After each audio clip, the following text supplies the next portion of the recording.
mercy envelopes everything. Everything. But there's a certain types of issues that Allah subhanahu wa ta'ala holds for the believers. فَسَأَكْتُبُهَا لِلَّذِينَ يَتَّقُونَ. That I will decree a certain type of mercy for those people who have taqwa. Those people who have taqwa.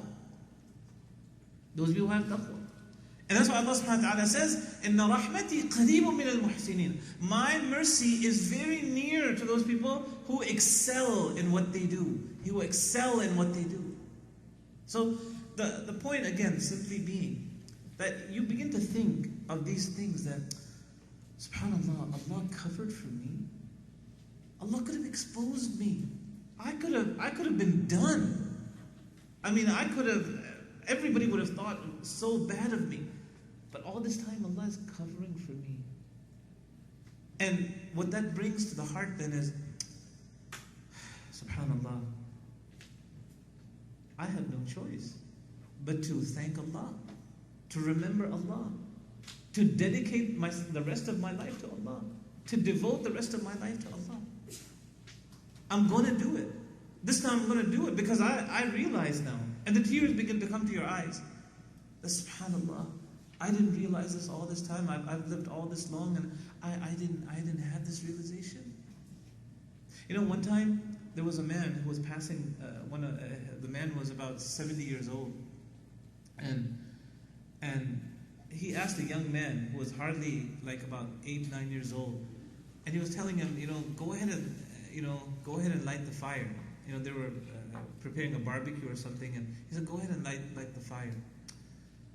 So he lit the fire, and as he lit the fire, he began crying. So the old man asked him, why are you crying? So the young man, who was hardly 7 or 8 years old, he said that, you told me to go ahead and light the fire, and you told me to go ahead and put the small pieces in first, and then put the larger pieces of the wood in second. So I was just thinking, this is the young man. He's already 7 or 8 years old. Imagine how alive his heart was. He said that the reason I'm crying is because I was just thinking that if that's what lights up the fire, when you throw in the small pieces first, I'm just thinking of myself. I'm just thinking of myself, that would I be thrown in the fire first?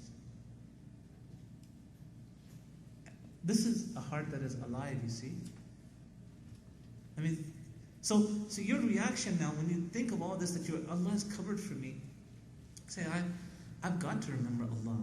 I've got to dedicate myself to Allah. Allah has been covering for me. The least I can do is to dedicate myself to Allah subhanahu wa ta'ala. That's the first thing you realize. And this helps to increase your iman. The second thing is that you begin to think, I committed all this sin, and I've been doing all this sin for all this time, and Allah has been so clement. Allah has been so patient with me. Allah didn't punish me. I've been going along in my life, everything. I'm making money, I'm paying my bills, I have a good life, no accidents, no injuries. I'm doing pretty good. But I know in my heart that I've been committing all this sin, but Allah didn't punish me. Allah did not punish me. And you begin to think of one of the names of Allah, which is Al-Halim. Al-Halim, the clement one, the one who is clement.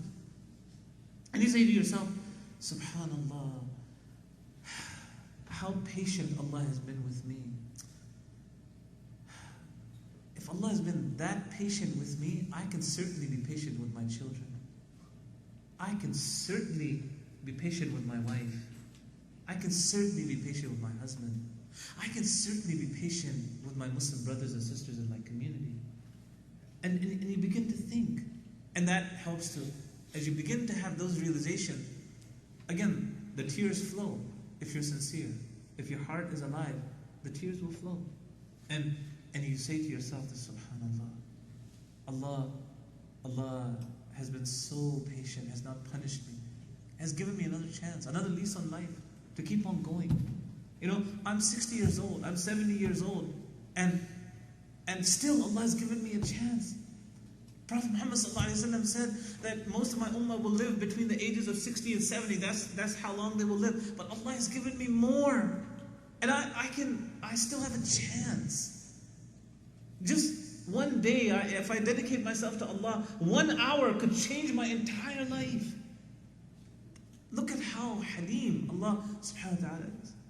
Then, the third thing you begin to think about is that, subhanallah, look how generous Allah subhanahu wa ta'ala is. How kareem, how jawad, how generous He is, Allah subhanahu wa ta'ala, with me. That I've done all this wrong, I'm constantly doing evil, I'm constantly doing things that only please me, they don't please Allah. I'm the antithesis of Iyaka na'budu, but still Allah subhanahu wa ta'ala, all I do is repent to Allah. I say tubtu ilallah, I say astaghfirullah, and Allah rewards me for it. I do something good and Allah rewards me, 10-fold or 700-fold or even more than that. I know I don't deserve it. Subhanallah. You think to yourself, Ya Allah, how generous you are, oh Allah. I've done so much bad, and one time I did good, you reward me for it. Then on top of that, you wipe away my sin. I have to love you. I have to love you. I must love you. I've got to love you. And your iman is now increasing. Through your iman is now being revived. And then, not only that, but then the fourth thing you think about, if Allah wanted to, He could have punished me. Could have had a heart attack, could have been in an accident, could have died without knowing anything about Islam, could have died in sin, could have, anything could have happened. My children may not listen to me, I could have had a divorce, anything could have happened. I could have gotten sick. And I know one thing. You say to yourself, I know one thing, that had Allah punished me, He would have been just. Because Allah doesn't do anything that's bad for us. If Allah had punished me, He still would have been just in what He did. Because I deserved it. I deserved it. I know I don't deserve all this mercy that's coming down upon me. The grace, the fadl, the grace of Allah subhanahu wa ta'ala that is descending upon me. What did I do, O Allah, to deserve all of this? And you begin to become grateful to Allah subhanahu wa ta'ala. You begin to also think, subhanallah, you begin to humble yourself. Your humility begins to start. Because, in our nafs, a lot of times we have this, as if we're trying to fight. I know actively we're not, but shaitan brings in these thoughts sometimes with our nafs. As if, to ask us to compete with the lordship of Allah subhanahu wa ta'ala. That feeling that sometimes people have, that tawheed, when we talk about the oneness of Allah subhanahu wa ta'ala, there are three branches, right? We talk about tawheed al-rububiyyah, tawheed al-asma'i wa-sifat, and tawheed al-uluhiyyah. The tawheed of Allah's lordship, the tawheed of Allah's names and attributes, and the tawheed of worshipping Allah subhanahu wa ta'ala, our servitude to Allah subhanahu wa ta'ala. In the first area of tawheed, some of us may not realize it, but we may be competing with Allah subhanahu wa ta'ala. Okay, not consciously, but maybe unconsciously. That feeling that some of us have sometimes. I know what I'm doing. I know I'm right. I'm my own boss. Nobody tells me what to do. Well, I'm sorry, Allah is the Lord. Your aqeedah is that Allah is your Lord. Allah knows what you should be doing in your life, not you. Allah is the one who supervises, manages your life. Allah subhanahu wa ta'ala is the one who's telling you. So you begin to feel that humility.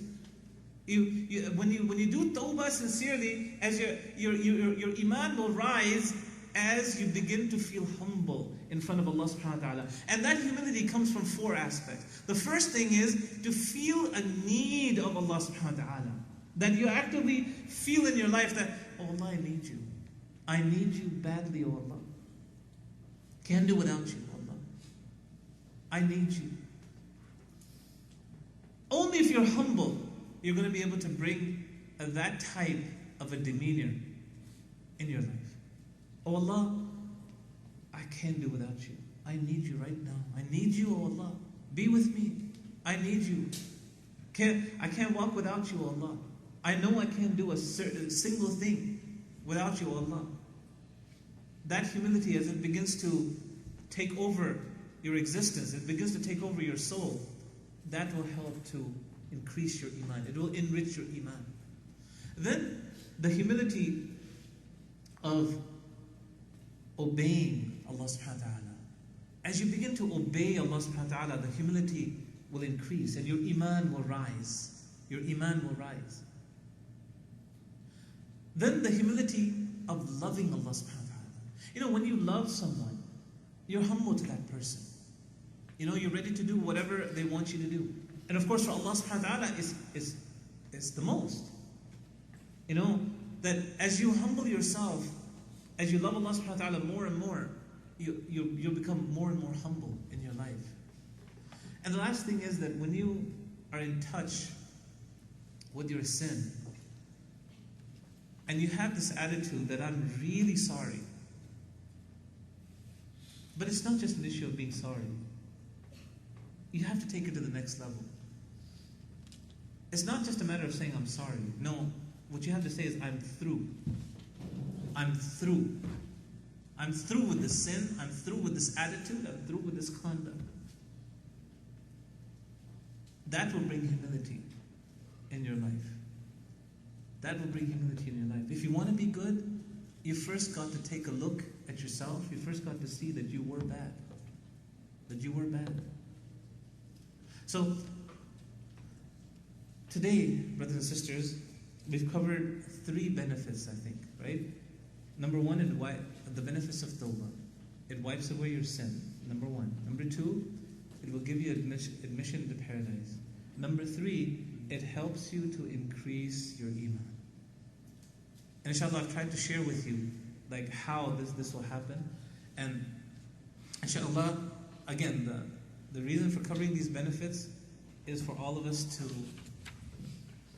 to be motivated to do Tawbah. Okay. Are there any questions as far as this part? Yes.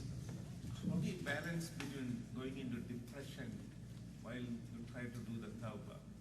How do you balance between the two? You can go into a profound depression if you start thinking. Okay. How do you go? The question is that how do you keep yourself from going into depression as you begin to think of Tawbah? You see, part of the Tawbah, which we had talked earlier, is the tremendous mercy of Allah subhanahu wa ta'ala. The tremendous, and as we go through these, this one is one of the ideas for covering the benefits. So people begin to see the mercy of Allah subhanahu wa ta'ala. That no matter what you've done in your life, like remember the example I was saying a little earlier, that there was this man who killed 99 people. And then he went to this one person, asked, this priest, and he asked him, what do you think? Is there tawbah for me? He said no, and then he killed him also. So that made 100. So then he went to another person, and this person asked him, is there any tawbah for me? Is there any, am I going to be forgiven? So the man said, yes, of course. Of course Allah will forgive you. Okay. So, but here's what you've got to do. You've got to sincerely believe, but move from the place you're in and move to this other community. So, and then of course, the story, the rest of the hadith goes that as he was moving, half of the way, halfway he died, and the angels of mercy and the angels of punishment, they came, and each one was trying to grab his soul, and the angels of mercy won. And there was an arbitrator that came from the angels, and the angels of his soul was given to the angels of mercy.